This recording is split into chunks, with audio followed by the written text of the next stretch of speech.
Welcome to EKTV. Today, a moderate magnitude 4.7 earthquake occurred in Colombia on Wednesday, 23rd March 2022, 8 p.m. local time at a very shallow depth.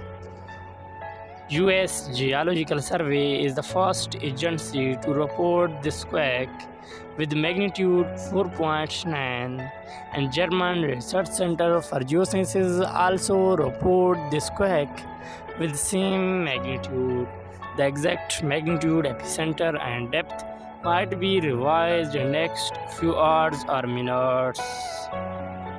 If you like our videos, then please subscribe our YouTube channel for more updates. Are you all my personal dreams?